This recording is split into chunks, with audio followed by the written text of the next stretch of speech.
Yeah, we're going to talk about a Journal of American Medical Association research article. I'll be reviewing that for you all. The awareness of the truth is really the only way that we're going to save lives. That is a fact.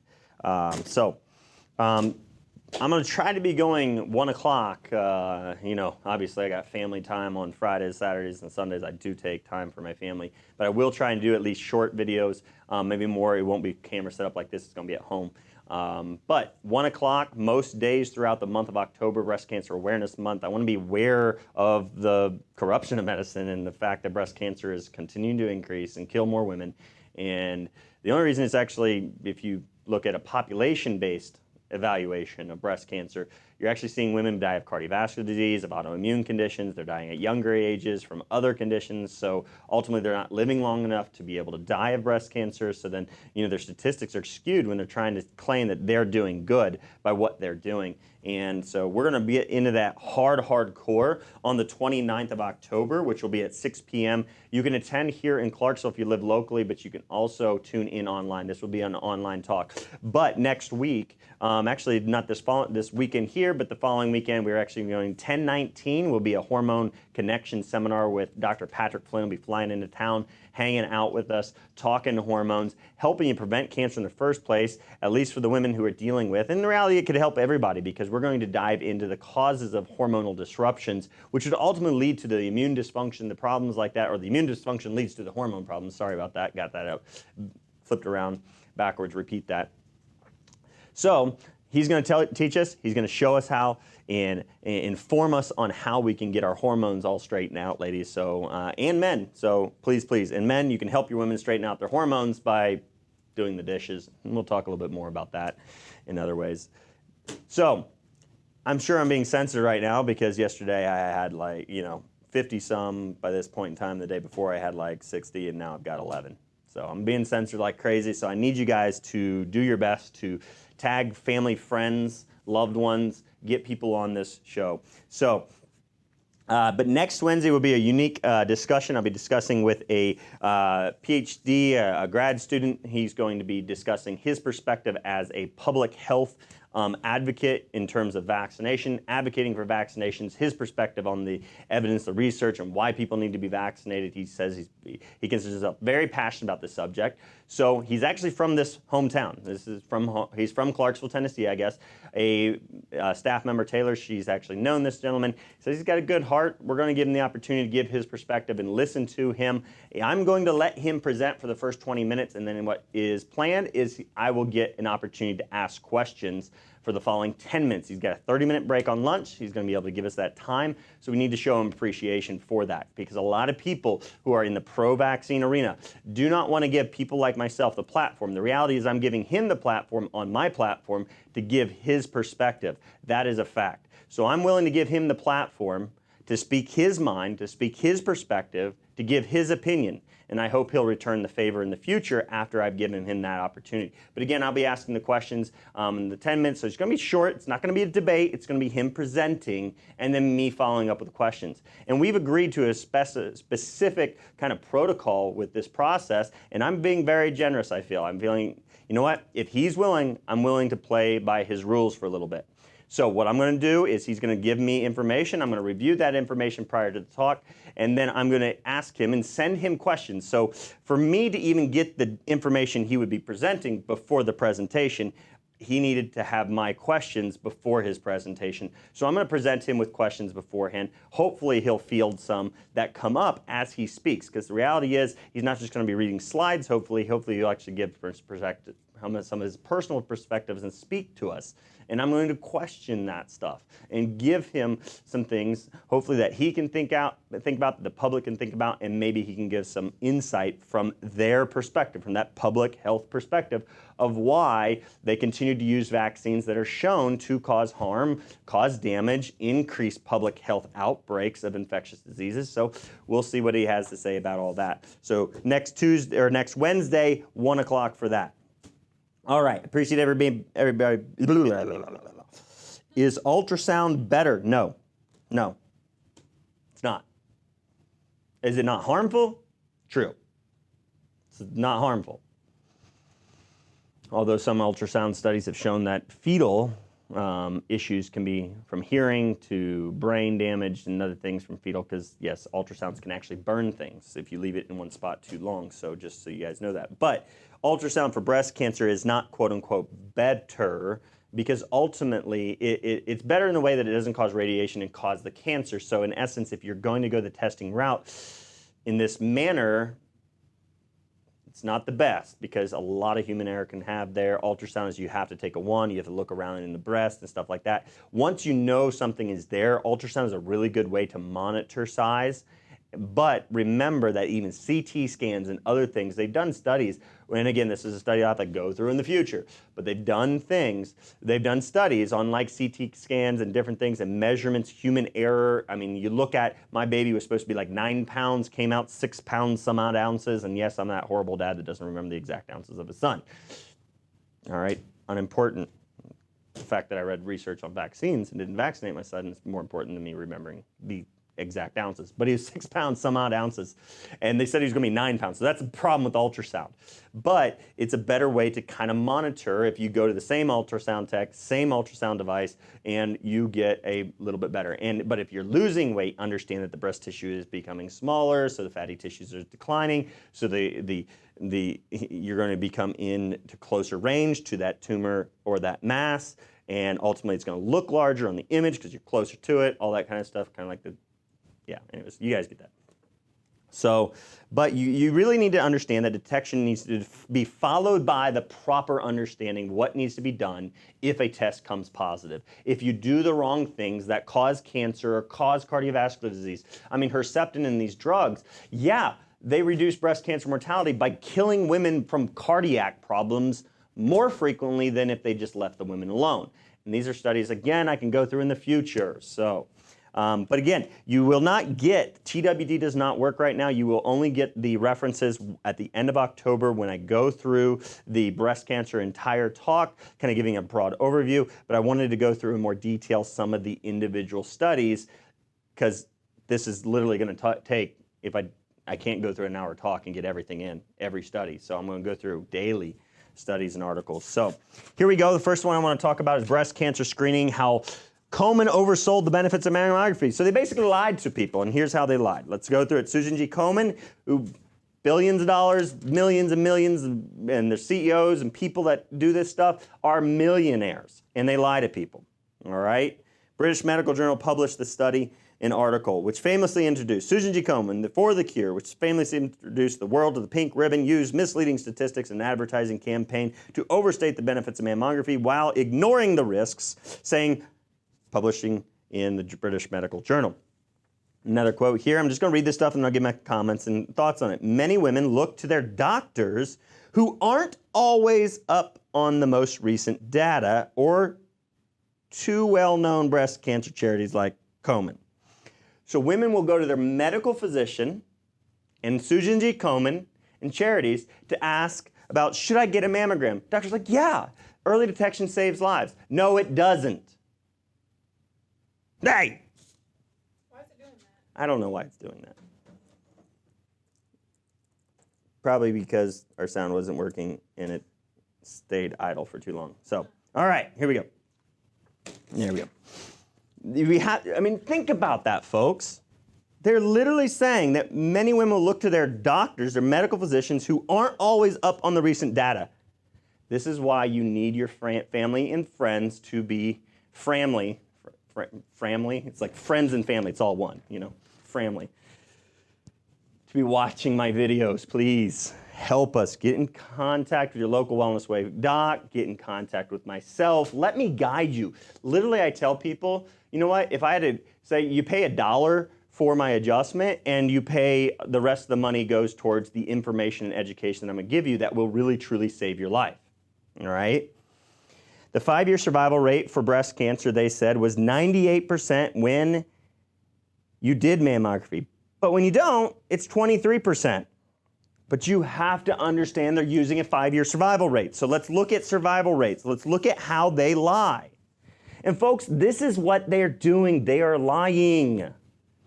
National Institute of Health, National Cancer Institute.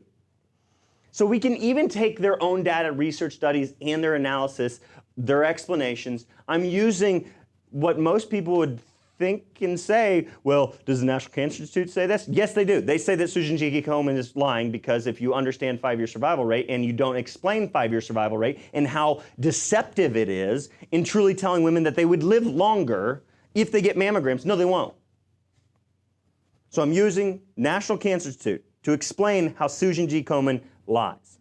All right. So, first example right here. All right. You look at the top bar. So without screening, you take 100 women without screening, and they ultimately find out they have breast cancer at around age 67 years. All right. They all die, all 100 of them. In this situation, die at 70, 3 years later after diagnosis. Their 5-year survival rate would be zero. All right? Now, if we do screening, this is what happens.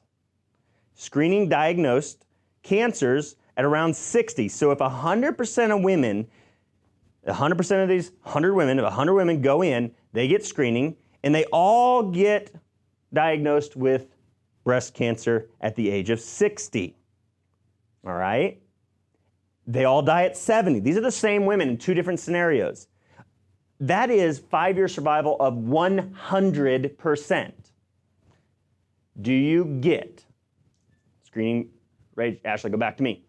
So, do you all get why it is so deceptive to use 5-year survival rates to say that we're saving lives the way we're approaching cancer treatment and screening?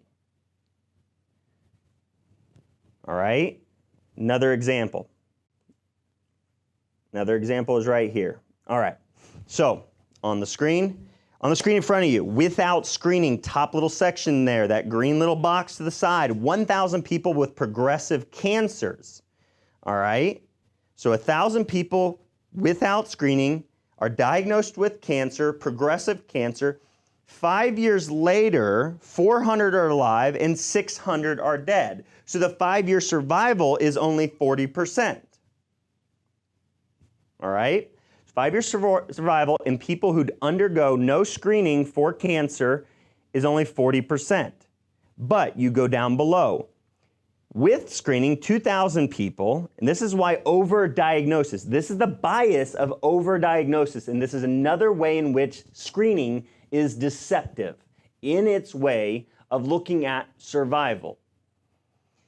Overdiagnosis bias, here's what happens. Instead of only 1,000 women being diagnosed with breast cancer, instead 3,000 will be diagnosed, 2,000 people with non-progressive cancer, but they'll go through the treatments, they'll go through mastectomy, they'll go through radiation, they go through chemotherapy, they take the drugs. 1,000 people with progressive cancers. All right, 5 years later, 2,000 are alive because they would have survived anyways.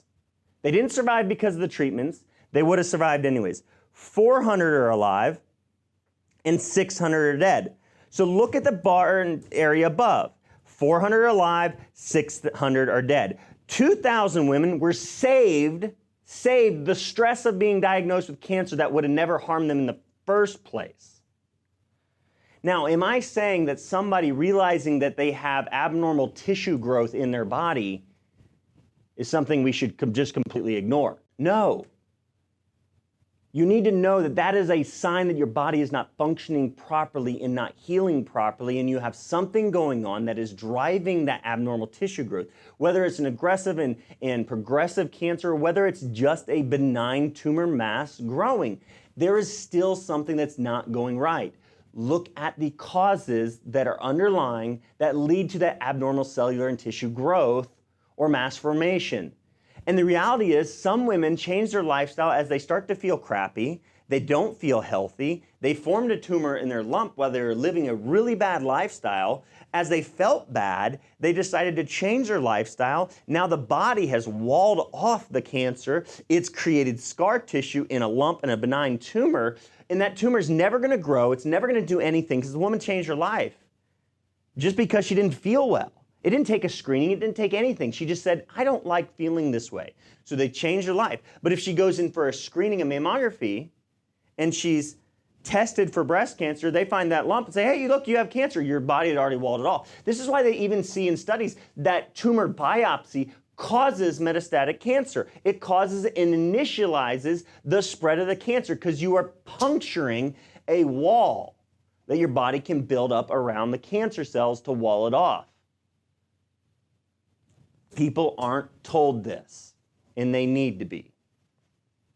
So you get that no lives saved.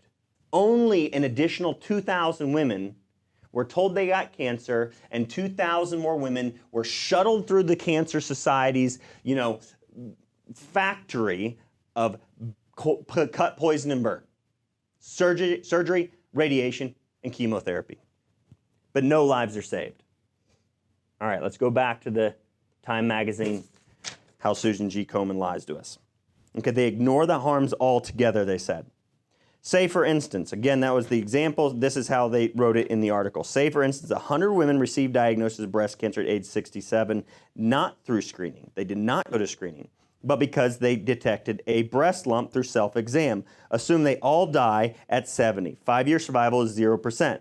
Now say the women were screened and given the cancer diagnosis 3 years later at age 64, but they still die at age 70. Everyone dies the same age. 5-year survival is 100% there, though. And they went through stress, agony, pain, suffering, financial devastation. And the medical community uses them to do what, folks? What do they use cancer patients, folks? If you're a follower of mine, you know this. You guys get this. More women are being diagnosed with cancer because of overscreening, overdiagnosis. Women are being told they have cancer when they truly don't have any type of cancer that's going to harm them, because likelihood is diabetes and heart disease is going to kill the same woman sooner, so it'd be better to focus on healing their body than poisoning their body. But as they're given chemotherapy, their immune system is wasted. So what does the medical community then use these cancer patients that they're harming and stealing their money? Do you get me here? What do they then do? Say to the rest of the family, I know somebody's going to point it out. It's flu season, folks. What are they going to convince all the family members around these breast cancer patients to do? Go get vaccinated. They use lies and deceit to promote their products. This is the medicine community. I am sick of it. I'm sick of people not being given the truth. I hate a lying tongue. All right. I'm reading things to you all. I'm reading things to you all. I know that sometimes I get frustrated and furious and things like that, but I'm telling you, who wouldn't be and who shouldn't be? And if you're not infuriated by the fact that a multi-billion-dollar company in quote-unquote charity is lying to women, snaking them into a deceptive screening practice that doesn't save lives, but only shells money into the hands of big pharma and the medical community. And medical doctors aren't talking about this stuff. I'm going to give you here in a second the Journal of American Medical Association. And they even admit in the British Medical Journal and this Time magazine article that medical physicians aren't keeping up on the research. We have to tell people the truth, folks. We are the voice of truth. Please, please help. Comparing survival. Let me be your voice. My buddy Patrick Flynn said this to me today. He said, Dale, you got to ask people to let you be their voice. See, I see people all the time, whether it be argument, medicine, vaccines, those other things. We have got to get to the forefront. Friends and mine, Jack Knight, Andre Angelitino, other people are so well versed in this stuff, myself, that know the science, know the research. Medicine is very specific on who they let on TV, who they let talk about these subjects, because they know they want the best liars up front. They want the best liars on TV.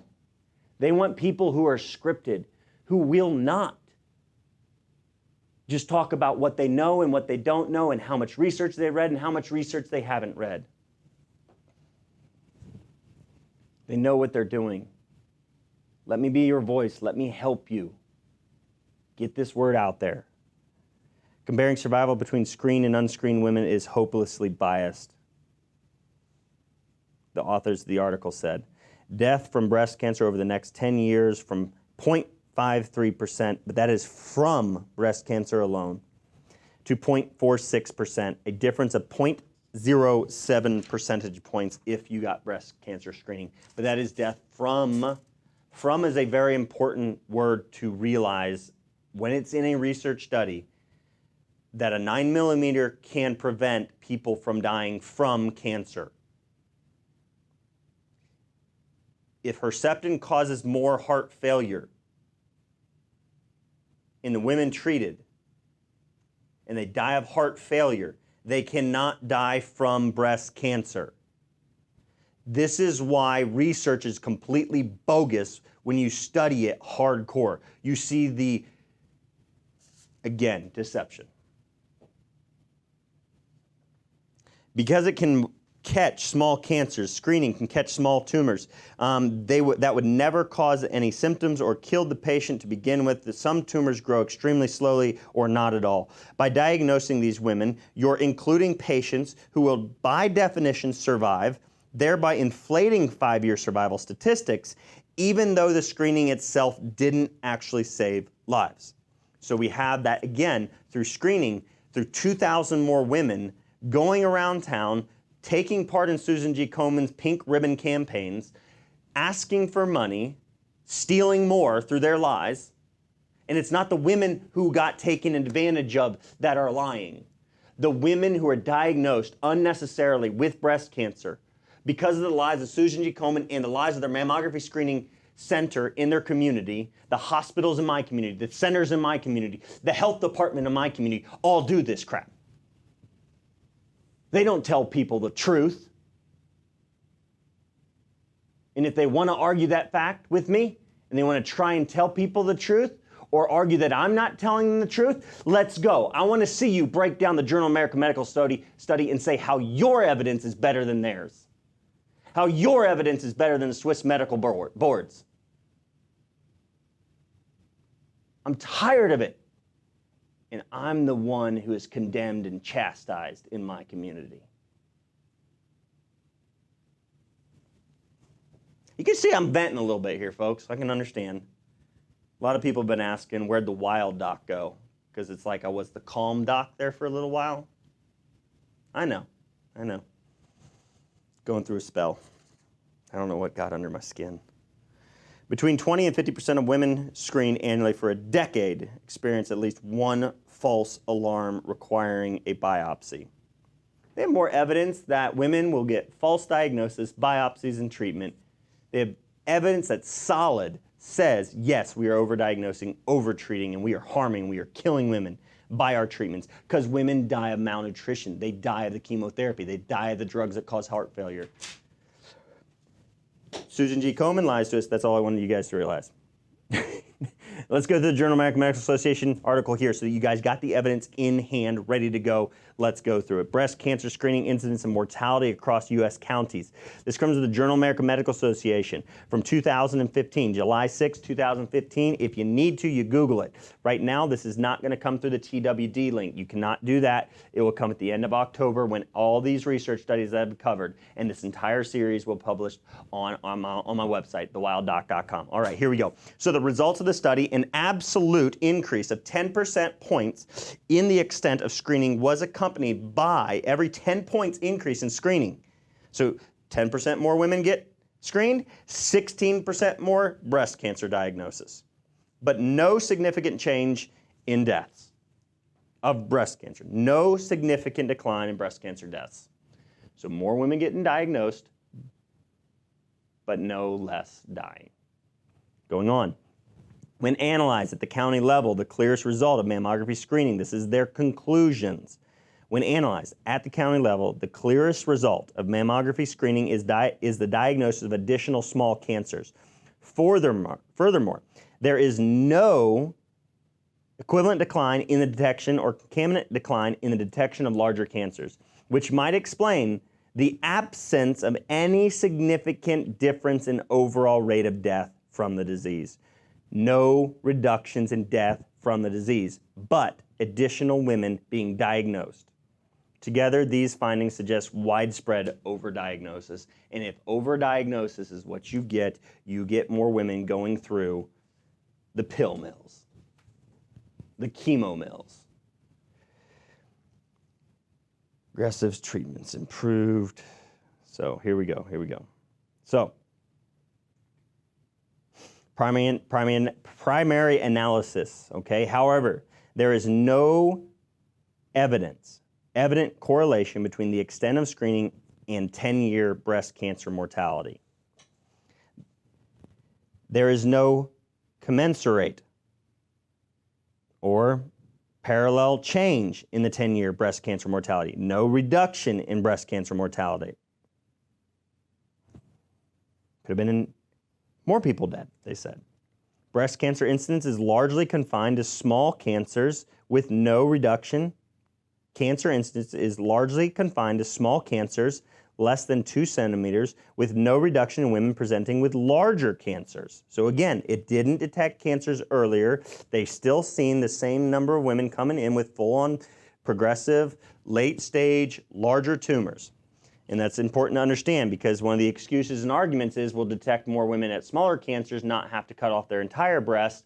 Instead, we'll be able to do a lumpectomy, a smaller one, because when it's larger, we have to do a more radical surgery and cut more of the breast off. So we'll save some breast tissue for the women. So it's an idea, but it doesn't pan out in the end.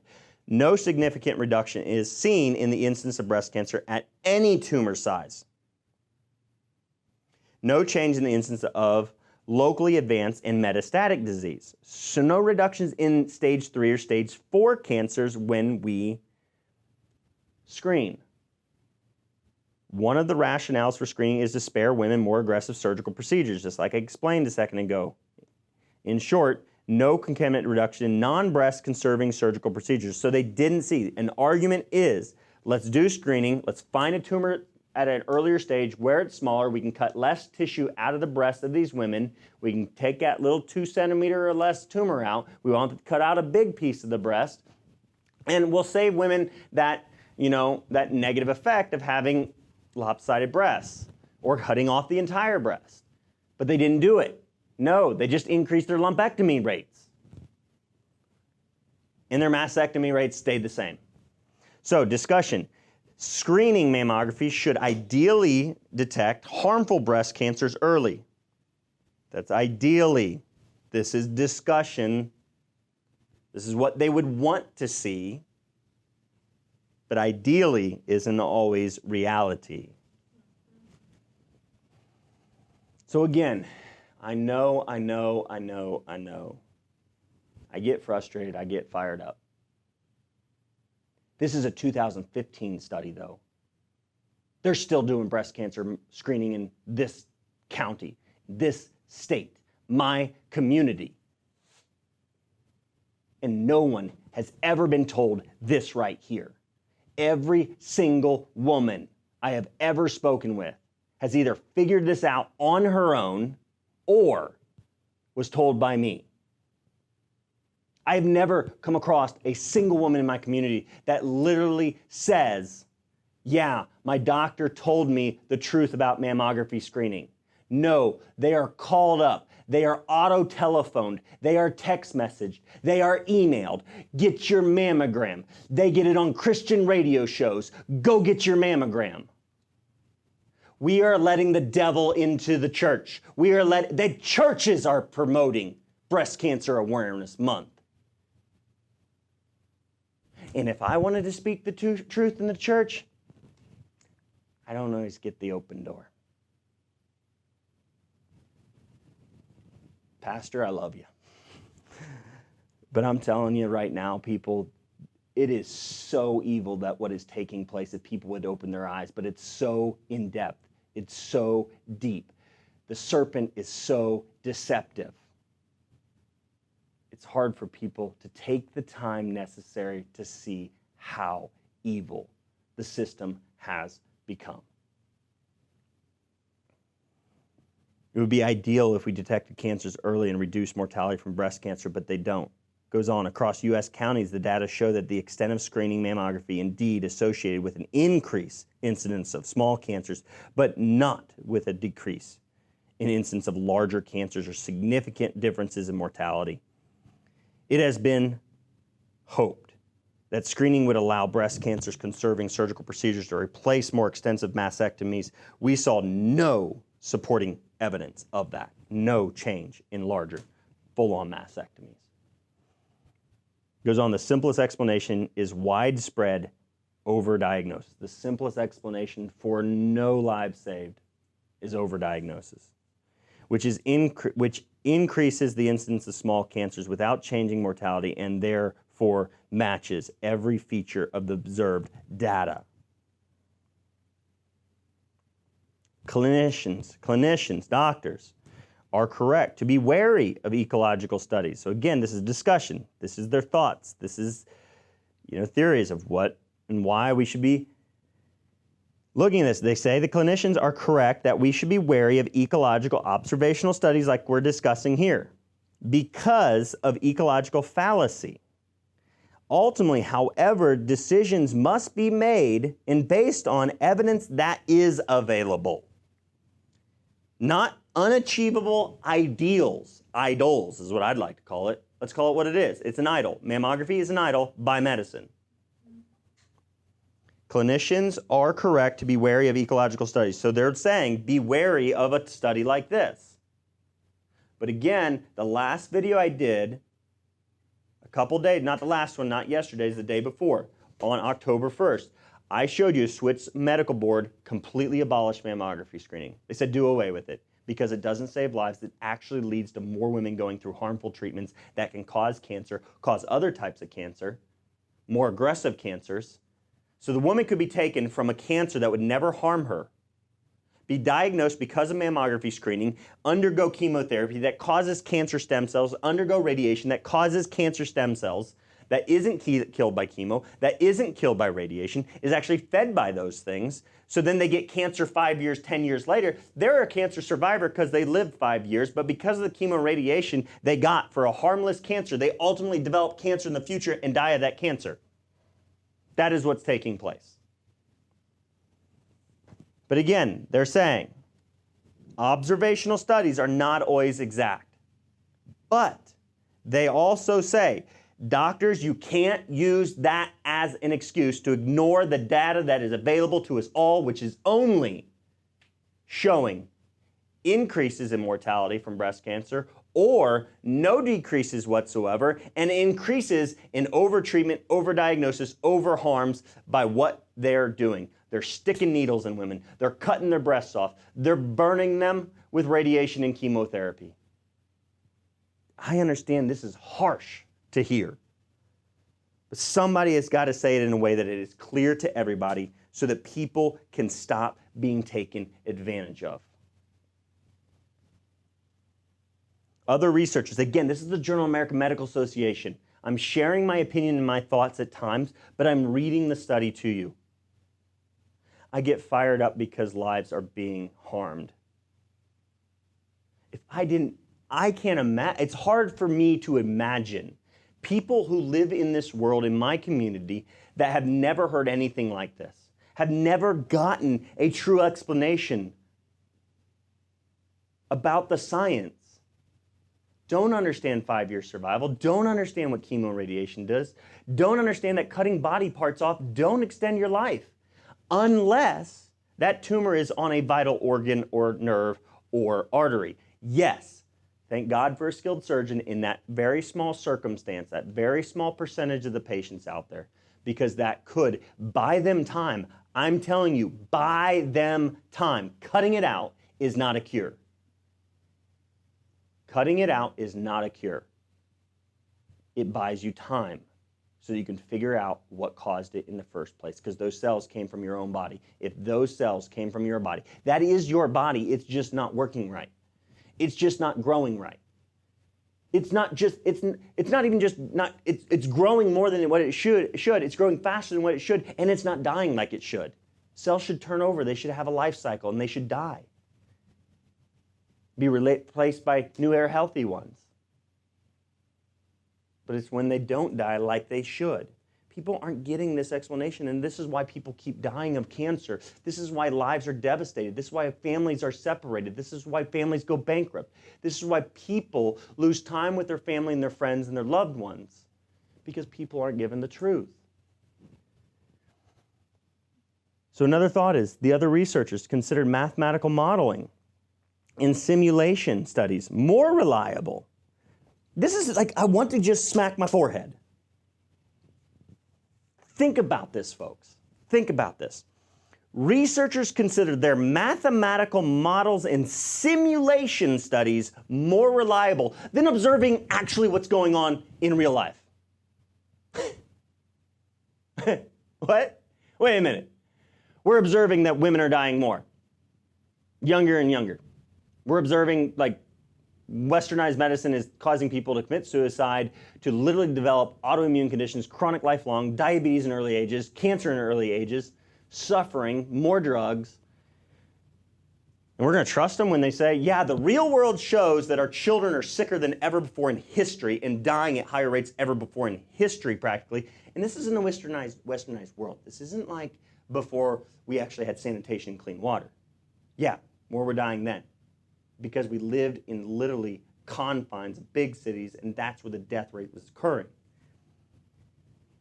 What I'm telling you is we are going in the wrong direction with our health overall, because we're not given adequate information to make the right decisions and see what's right in front of our face, because we're being deceived. We're being convinced. I just showed you Susan G. Komen is lying to people. They'll still get money this year. We are going to give liars. I'm not. I hope you'll never will again. People are giving liars money so that they can continue to lie to people. Susan G. Komen never came out and apologized for lying to people, at least not that I know of. If somebody can find me an article on how Susan G. Komen came out and admit they lied to people and said, we're sorry for that, I would love to see it. I can't wait for that day. But the reality is sometimes I think I'll probably not see the people, the vast majority of people who are lying to others right now and deceiving them with medicine. They're not going to come forward and apologize. They're not going to come forward and say, we're sorry. We're making millions off of deceiving people. We want to give our money back. We want to do the right thing right now. I would love that, and I pray for that. But I know for sure the vast majority won't. And shame on them. But of course, clinicians are also right to be wary of untested assumptions required to model the fundamental unknown. So they're modeling. I think I'll make a model of something I don't know whether it's real or not, or true or not. So I'm going to model and say, look, my model showed that screening saves lives. So that's better research than what's really going on in real life. That is the mind of some research. Some people say that researchers, you're not a researcher, Dr. Dale, so you shouldn't be able to talk about this stuff. But there are researchers who are guiding our public health campaigns, screenings, vaccines, other things, and they use nothing more than mathematical models, and they say our mathematical model shows that society will be healthier because of what we've been doing and what we are doing. And what's going on in real life over here, well, that's just because of people. But this saves lives. Our model shows it saves lives, but people are dying more often. Real life over here, people are dying of more cancers, dying at early ages. Our children are sicker than ever before. Over here, my model says it saves lives, so let's keep doing what my model says. But real life, ignore that. Flu vaccines, hello folks. Last season, 80,000. More recorded deaths from flu and influenza, or pneumonia and influenza, than ever before recorded in recorded history, in that where recording was mandated, or recording was like that strong recommendation by the CDC, where they basically said you need to record influenza and pneumonia deaths. So they've been recording it for a long time, and guess what? They just recorded the year more people had been vaccinated for influenza, whether the year or the years prior, more people vaccinated against influenza and pneumonia than ever before, and guess what? more people died. We hit a record. At a record time when more children have been exposed to the flu vaccine, more pregnant women vaccinated than ever before, more people vaccinated than ever before. We saw more people die. It's not working. Real life. But no, they're mathematical models because researchers are really smart. They can mathematically model that flu vaccines and mammograms save lives. Therefore, let's keep doing what we theorize is good and not look at what's really happening in the real world. This is ridiculous, is it not? Like, I just... Conclusions. I know it took me a little while. Conclusions. The most prominent effect of screening mammography is overdiagnosis. Nonetheless, we do not believe that the right rate of screening is 0. I think it's kind of funny. This is why doesn't somebody grow a pair of cojones in research and actually do and say what needs to be said? If something doesn't save lives, stop doing that. Stop wasting money on that. And I understand they're saying, well, maybe there was a subset of community members and women that we could screen and we would actually see life-saving abilities through earlier detection in those subset of women, but we don't know who those subset of women are, so we're going to be like shy about saying the data shows more women diagnosed, treated, killed by the chemotherapy, the radiation, the mastectomy, the things that cause stroke and heart attack, heart failure, that cause alternate cancers or more aggressive cancers by the treatment for women who would have never been harmed by the cancer in the first place. They don't want to be point blank and say, if something doesn't work, stop it. No, there's too much money in it. And the reality is researchers are even afraid because they get chastised. There was a FDA researcher found out and analyzed the data that the FDA and the drug company had hidden, analyzed it, published the research, spurred on a massive debate about the killing that was occurring because of a drug that was brought to market illegally because the drug companies lied about it. After he published all of that, he no longer could receive grants from universities, the government. Basically, he lost his job. Read the article, Pill Pushers. It's an old one. Pill Pushers in Forbes magazine. Read that. This guy lost basically his livelihood because he saved lives. He told people the truth as a researcher, as a public health servant, but instead of getting rewarded for it, he was condemned and became an outcast. Sound familiar? Followed by watchful waiting instead of immediate active treatment, they say, would be a way in which we can go about. Hey, let's just, so this is like, again, one of them excuses that I just don't get is like, okay, let's screen, but then before we go into treatment, let's just watch them to see if it gets worse. Instead of like actually sitting down with women and saying, hey, instead of watchful, just waiting and doing nothing, why don't we coach you on lifestyle factors that allow you to develop cancer? Let's talk about your hormone pathways and how your liver is functioning. Let's see and test that and see if you're actually going down the right pathway to cause DNA damage or to protect DNA or cause DNA damage. If your DNA is being damaged by the pathway in which your body is putting your hormones, well, let's change that. And we can do that with something that has zero negative effect on your body, like broccoli. This is what I do. I teach people the truth. I guide them out of a system that is deceptive. Screening was not associated with the reduced mortality from breast cancer during the 10-year follow-up. That's it. Journal of American Medical Association, right there. 2015, massive study. Countrywide, at a county level, the more we screened, the more women were diagnosed with cancer, the more were treated, but they didn't decline. There was no decline in deaths. What do you guys think we should do? What do you think they should advise? What do you think doctors should be doing? I'd say they should be doing their homework. If they're going to put themselves out there as an expert, as a physician who is supposed to be a guide, a teacher, a shepherd for their community to guide them in the right direction so that they don't get sick, so they don't have a test come positive? How many of you are going to a doctor who's actually or consulting with a doctor? I consult people all over the United States, in other countries. Why? Because people want a guide who's staying abreast to all. Yeah, that's kind of a pun. I'm staying abreast to the breast cancer research. Funny. Pun intended right there. They want a guide. You want somebody who's going to guide you in the right direction, teach you, enable you not to have a positive test. I never want my wife to have a positive mammogram or thermography, or even if we chose ultrasound, to look. I'm going to do tests that show us the function of her body. I'm going to listen to her needs, her body signals, and I'm going to help her sustain her health so that she never has a test that is an end-stage test, that isn't early detection. There is no early detection with the current cancer testing that America is being promoted. When you have cancer, that's way too late, in my opinion. Way too late. All right. Why in the world? Oh, there. I was like, why can't I see the comments? All right, folks.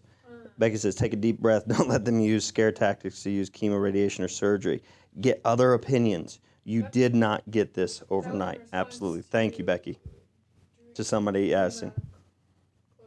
So somebody here that has actually been diagnosed. I'm sitting here listening to you while I sit in a doctor's office waiting to find out what is next for a mass in my neck on my spinal cord. It's not the same, but how will they treat this?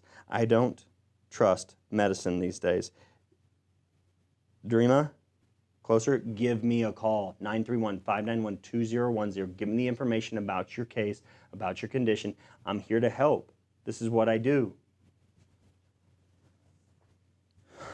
It's scary, and I cannot give a recommendation over Facebook for you to walk out, to stay there, or do anything. I can't override that. I'm praying for you, though, and I'll do everything I can to help you, and I won't be able to say you need to do this or not do that, but what I can do is I can guide you in the right direction of information that will enable you to understand the state of where your health is and what's contributing to the cancer or this tumor mass.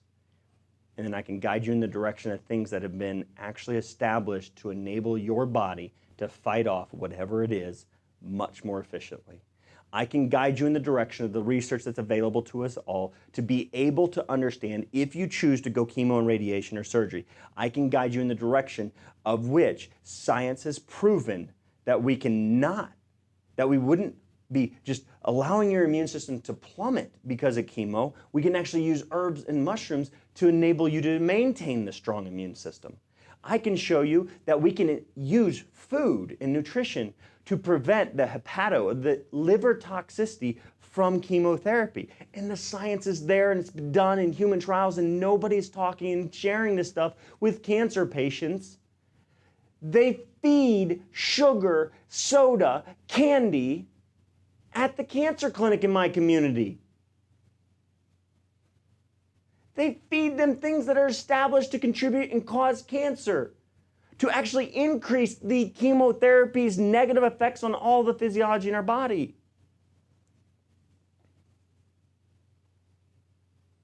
People pray for this woman. Dude, Kyle, what's up? Appreciate you. Love you, brother.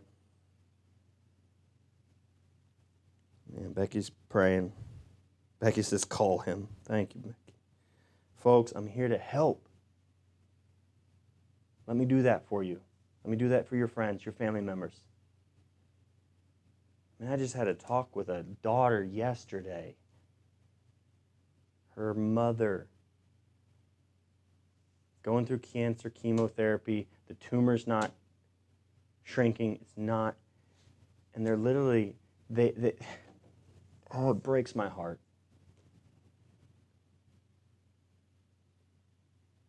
What they're doing isn't working, and they're going to keep doing it. And they can't even give chemotherapy on a normal regimen because her immune system plummets so bad, and it takes so long for her to recover from the chemotherapy, and it's not working. They even admit it. She needs a guide. Check Instagram real quick. See if we got any questions there. Otherwise, I'm going to...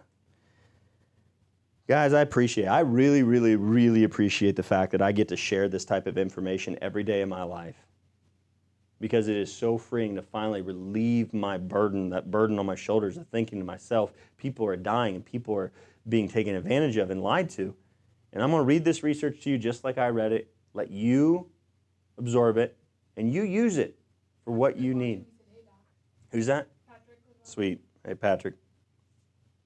People are agreeing with you. Awesome. That's what I see. Why did so many people not ask me more questions? I want your question. I want to help you. But she's checking Instagram. Get another mammo. Sweet. No more mammos. Somebody went and got it, and they asked her to come back for more pictures. She said no. I'd like an agenda, pushing vaccines, so that's pretty far up here. Yeah. No worries. No questions, really, just Cool. Comments, likes, shares, just thank you for all. Again, please, please, please, please, share the truth. Don't just like it. It's the only way we're going to save lives. We must free people from the bondage of deception. I'm the Wild Doc, and I'm signing off.